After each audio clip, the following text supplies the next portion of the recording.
Hey guys, welcome to Juicy Tea, where I read out the best stories on Reddit, so you don't have to. The funny, shocking, and satisfyingly juicy. Am I the a-hole for getting mad at my boyfriend for bringing home 2 kids without asking me? Posted by Mountain Progress 970. I feel like I'm going insane, and I'm starting to think that I may be the a-hole. So, I'm a 19-year-old girl, and my boyfriend Dan is also 19. We've been living together for a year and dating for 2. He comes from a wealthy family, so he's never really had to worry about money, and was able to buy us a rather large apartment to live in. I was hesitant to move in at first because I felt uncomfortable living in such a big place without being able to contribute much financially. But he gave me time to adjust and decide, and eventually I moved in.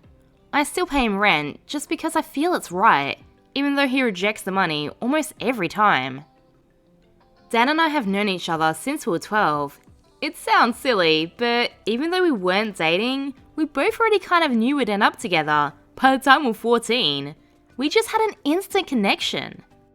Eventually, I grew a pair and asked him out, and we've been on cloud 9 ever since. He's already said he wants to marry me one day, when we're done with our studies, and I've told him I'd say yes because we love each other that much. His family loves me as well. His mother already introduces me as her daughter. My family loves him too. My parents consider him the son they never had, since I have 3 sisters. Now, here comes the problem. Dan had an older brother, Michael. Michael was like an older brother to me as well. He was way older than us and was so protective of us, and always made sure we were okay. He was honestly so sweet, and what happened to him has left me in shambles. So, I can't even imagine what Dan is going through. 2 weeks ago, Michael and his wife were killed in a car accident because of a drunk driver, leaving behind their 2 beautiful kids, Ella who's 5 and Brian who's 6. Now, before continuing, I want to make it clear that I love these kids. They're amazing kids who are kind and sweet and so incredible. However, I myself am not very good with kids and act awkward around them. I don't want to be a mother, and Dan has also said that he doesn't necessarily want kids either. So of course, when he came home yesterday with Ella and Brian in hand, I was more than confused. Up until now, they were living with their grandparents. However, they're rather sick and couldn't care for them properly. Dan's parents are also quite old and have trouble moving around, so they couldn't care for them either, and Michael's wife had no siblings. So, without consulting me, he brought home Ella and Brian and said he's gonna get custody of them. It's not that I don't love these kids, and it's not that I'm mad at him for taking them in. I'm just upset that he made the decision without me. We're only 19 and in school. We're barely adults ourselves and have our whole life ahead of us, and I don't want kids.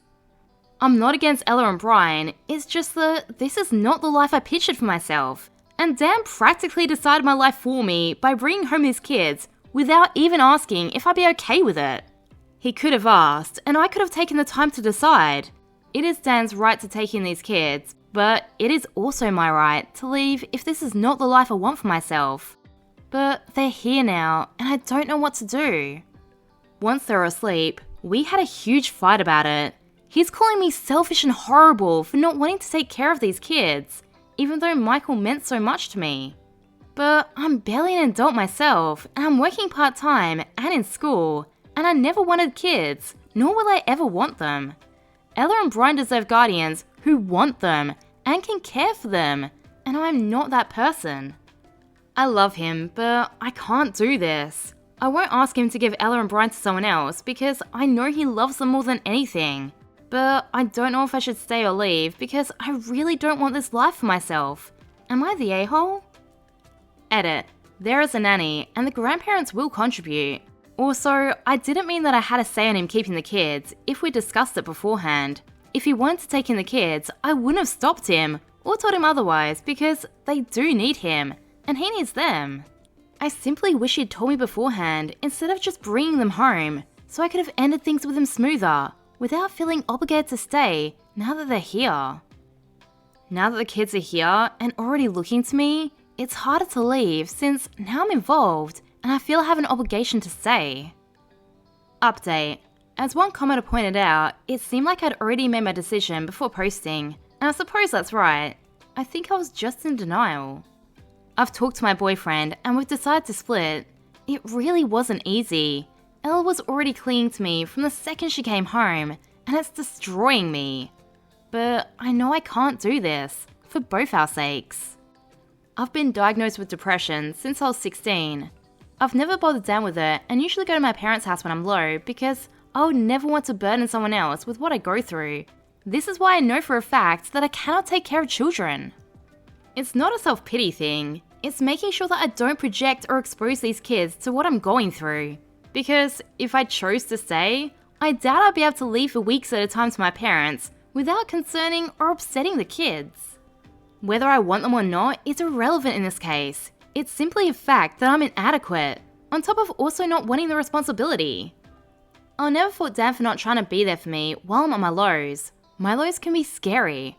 I don't leave bed, and I barely eat or shower. So when I'm at my low, he simply drives me to my parents or asks them to come get me. But while I'll never fault Dan for this, it was my dad who loves Dan like a son, who gave me a minor reality check when I talked to him about it. He told me that Dan has never been there for me for my hard parts, that I put him on a pedestal.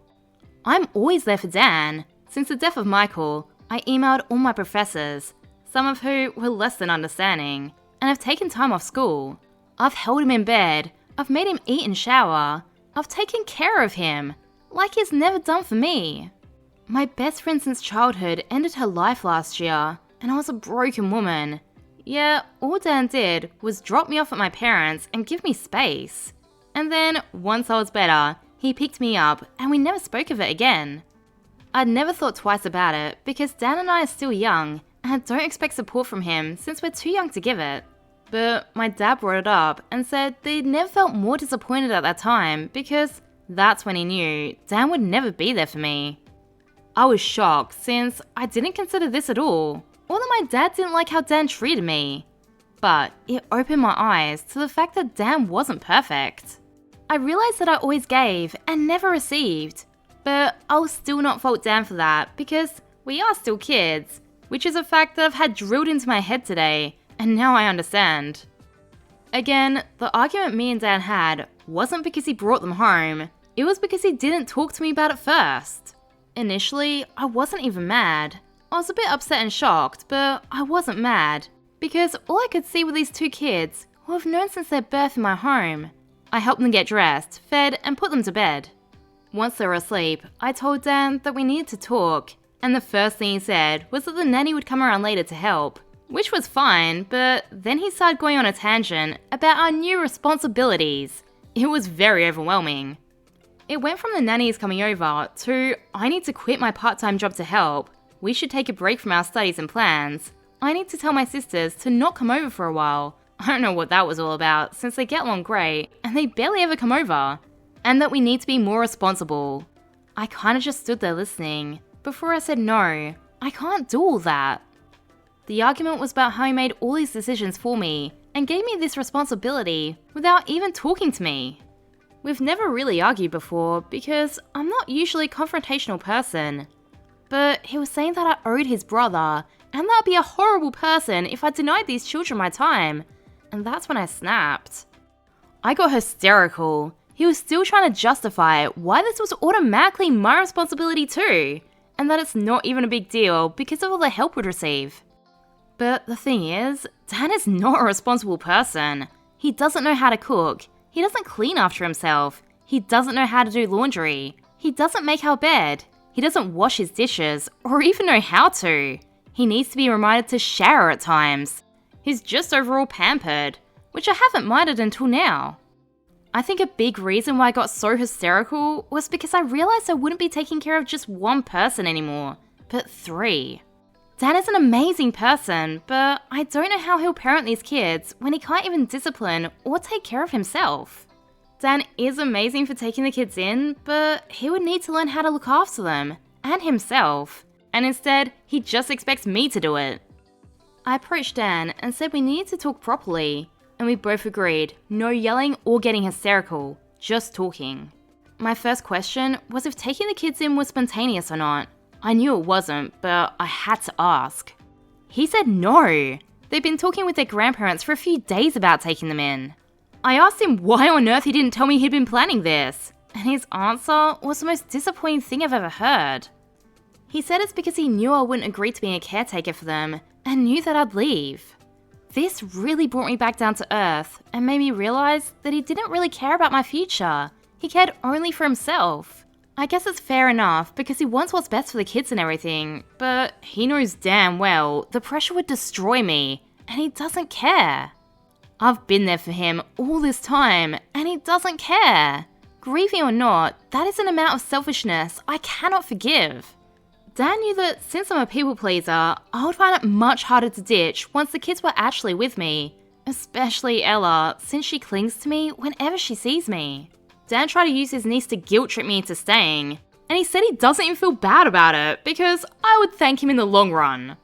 My perception of this perfect man broke down so quickly that it's left me broken again. Dan then went on to say that he knew he couldn't do this without me, physically and emotionally. He said he doesn't know how to take care of the kids without me, that he can't take the pressure alone. So I reminded him of all the support he has from the nanny and his parents. He won't be alone, just because I won't be there. He used some choice words, but I disregarded this due to how upset he was. Dan is an amazing person, and once he pulls himself together, I'm sure he'll make a great paternal figure to these kids. I really do wish him the best, because he deserves it. Down in the comments, Hamdown1 says, I'm glad OP's leaving, but the mental gymnastics she's doing to say what an amazing person Dan is just nuts. He admitted to taking advantage of OP being a doormat, and all those other things, but OP is just full of excuses for him. Yeah, hopefully having this responsibility will finally force him to grow up and look after himself and consider other people's needs. God help those kids.